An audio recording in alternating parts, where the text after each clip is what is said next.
সুখবর, আজ প্রকাশ হল নবম পে স্কেলের গ্যাজেট। ঘোষণা দিলেন অর্থ উপদেষ্টা। আরও বিস্তারিত থাকছে পুরো ভিডিওতে। আসসালামু আলাইকুম। আপনি যদি একজন সরকারি চাকরিজীবী হয়ে থাকেন, তাহলে নবম পে স্কেলের আপডেট সবার আগে পেতে আমাদের এই চ্যানেলটি সাবস্ক্রাইব করে ভিডিওতে লাইক করে দিন। আজ সরকারি চাকরিজীবীদের জন্য এমন একটি ঘোষণা এসেছে যা অনেক দিন ধরেই আলোচনায় ছিল, কিন্তু নিশ্চিত করে কেউ কিছু বলছিল না। প্রধান উপদেষ্টা আজ স্পষ্ট ভাষায় জানিয়ে দিয়েছেন, সরকারি কর্মচারীদের বেতন কাঠামো নিয়ে যে দীর্ঘদিনের অনিশ্চয়তা, সেটার অবসান ঘটাতে সরকার দৃঢ় সিদ্ধান্ত নিয়েছে। এই ঘোষণার মধ্য দিয়ে পরিষ্কার হয়ে গেছে, এটি আর কোনো সম্ভাবনার বিষয় নয়, এটি বাস্তবায়নের দিকেই এগুচ্ছে। প্রধান উপদেষ্টা বলেন, সরকারি চাকরিজীবীরা শুধু একটি পেশার অংশ নন, তারা রাষ্ট্র পরিচালনার মূল শক্তি। তাদের জীবনমান, আর্থিক নিরাপত্তা এবং কাজের পরিবেশ উন্নত না হলে একটি রাষ্ট্র কাঙ্ক্ষিত সেবা নিশ্চিত করতে পারে না। সে কারণেই সরকার এই সিদ্ধান্তকে অত্যন্ত গুরুত্বের সঙ্গে বিবেচনা করেছে। তিনি আরও জানান, বর্তমান সময়ে দ্রব্যমূল্য বৃদ্ধি, জীবনযাত্রার ব্যয় এবং সামাজিক দায়বদ্ধতার চাপ আগের যে কোনো সময়ের চেয়ে বেশি। সরকারি কর্মচারীরা এই বাস্তবতার বাইরে নন, তাই বেতন কাঠামোকে যুগোপযোগী করা এখন আর বিলাসিতা নয়, বরং সময়ের দাবি। এই ঘোষণার মাধ্যমে একটি বিষয় পরিষ্কার হয়েছে, সরকার শুধুমাত্র সংখ্যাগত বেতন বৃদ্ধির কথা ভাবছে না, বরং কর্মচারীদের দীর্ঘমেয়াদী আর্থিক স্থিতিশীলতা, ভবিষ্যৎ পরিকল্পনা এবং অবসর পরবর্তী জীবনের বিষয়টিও সমানভাবে গুরুত্ব পাচ্ছে। প্রধান উপদেষ্টা বলেন, নতুন বেতন কাঠামো বাস্তবায়নের মাধ্যমে কর্মচারীদের মধ্যে কাজের প্রতি আগ্রহ এবং দায়বদ্ধতা আরও বাড়বে। এর ফলে প্রশাসনিক কাজে গতি আসবে, সিদ্ধান্ত গ্রহণ প্রক্রিয়া আরও শক্তিশালী হবে এবং জনগণ সরাসরি এর সুফল পাবে।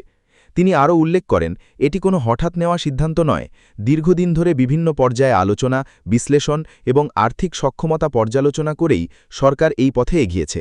অর্থনীতির ভারসাম্য বজায় রেখেই এই পরিবর্তন আনা হচ্ছে, এটা সরকার নিশ্চিত করতে চায়।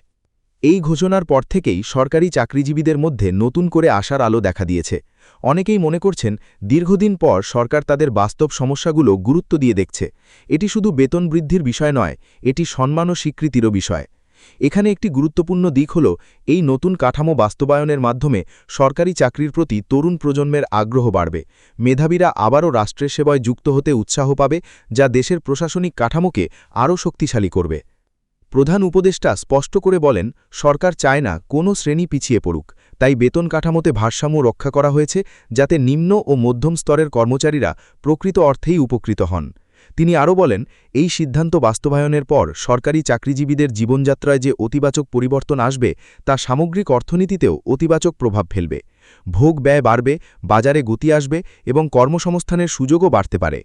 এই পর্যায়ে এসে সরকার আনুষ্ঠানিকভাবে জানিয়েছে যে ঘোষণার পরবর্তী ধাপ হিসেবে প্রয়োজনীয় আইনগত ও প্রশাসনিক প্রক্রিয়াও সম্পন্ন করা হয়েছে, অর্থাৎ এটি শুধু বক্তব্যের মধ্যেই সীমাবদ্ধ নয়। এখন আসা যাক সেই গুরুত্বপূর্ণ অংশে। এই সিদ্ধান্তকে চূড়ান্ত ও কার্যকর করার জন্য যে আনুষ্ঠানিক নথির প্রয়োজন ছিল, সেটিও প্রকাশ করা হয়েছে, অর্থাৎ নবম পে স্কেল সংক্রান্ত গেজেট সরকারিভাবে জারি করা হয়েছে, যা এই সিদ্ধান্তকে পূর্ণ আইনি ভিত্তি দিয়েছে।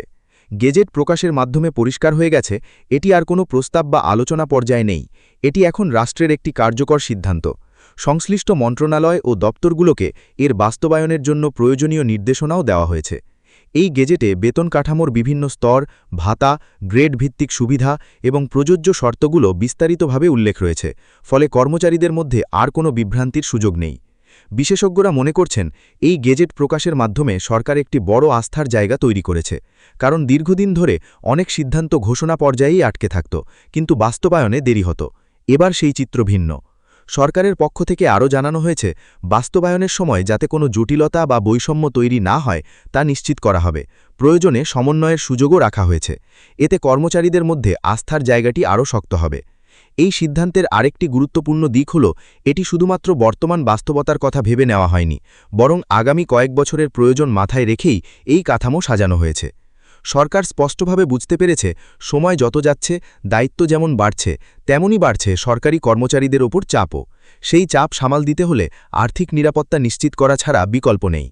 অনেক কর্মকর্তা-কর্মচারী দীর্ঘদিন ধরে যে বিষয়টি নিয়ে কথা বলছিলেন, সেটি হল, বেতন কাঠামো বাস্তব জীবনের সঙ্গে তাল মেলাতে পারছিল না। বাড়ি ভাড়া, চিকিৎসা ব্যয়, সন্তানের পড়াশোনা, যাতায়াত সব মিলিয়ে মাসের শেষে যে চাপ তৈরি হয়, সেটি বাস্তবসম্মতভাবে বিবেচনায় নেওয়া হচ্ছিল না। নতুন কাঠামোতে সেই জায়গাগুলো গুরুত্ব পেয়েছে বলে সংশ্লিষ্ট মহল মনে করছে। এই পরিবর্তনের আরেকটি প্রভাব পড়বে কর্মক্ষেত্রের পরিবেশে। যখন একজন কর্মচারী মানসিক চাপমুক্ত থাকেন, তখন তার কাজের মান স্বাভাবিকভাবেই ভালো হয়। দায়িত্ব পালনে গাফিলতি কমে, সময়ানুবর্তিতা বাড়ে এবং অফিসের ভেতরের শৃঙ্খলাও শক্তিশালী হয়। সরকার এই দিকটিকেও গুরুত্ব দিয়ে দেখছে। এখানে একটি বিশেষভাবে উল্লেখযোগ্য, এই সিদ্ধান্তের মাধ্যমে সরকার একটি বার্তা দিতে চেয়েছে যে তারা মাঠ পর্যায়ের কর্মচারীদের কথাও শুনছে। শুধু নীতি নির্ধারণী পর্যায়ে বসে সিদ্ধান্ত নয়, বাস্তব অভিজ্ঞতা ও দীর্ঘদিনের অভিযোগগুলোকেও বিবেচনায় আনা হয়েছে। অর্থনৈতিক বিশ্লেষকদের মতে এই সিদ্ধান্ত বাস্তবায়ন হলে দেশের ভেতরের অর্থনৈতিক প্রবাহেও পরিবর্তন আসবে। সরকারি চাকরিজীবীরা যখন তুলনামূলকভাবে স্বস্তিতে থাকবেন, তখন তাদের ভোগ ব্যয় বাড়বে। এতে স্থানীয় বাজার, ছোট ব্যবসা এবং সেবা ক্ষেত্র উপকৃত হবে। আরেকটি গুরুত্বপূর্ণ দিক হল, এই কাঠামো ভবিষ্যতে স্বচ্ছতা নিশ্চিত করবে। আগে অনেক ক্ষেত্রেই বেতন, ভাতা বা সুবিধা নিয়ে বিভ্রান্তি তৈরি হতো। নতুন ব্যবস্থায় নিয়মগুলো স্পষ্ট থাকায় সেই অনিশ্চয়তা অনেকটাই কমবে বলে আশা করা হচ্ছে।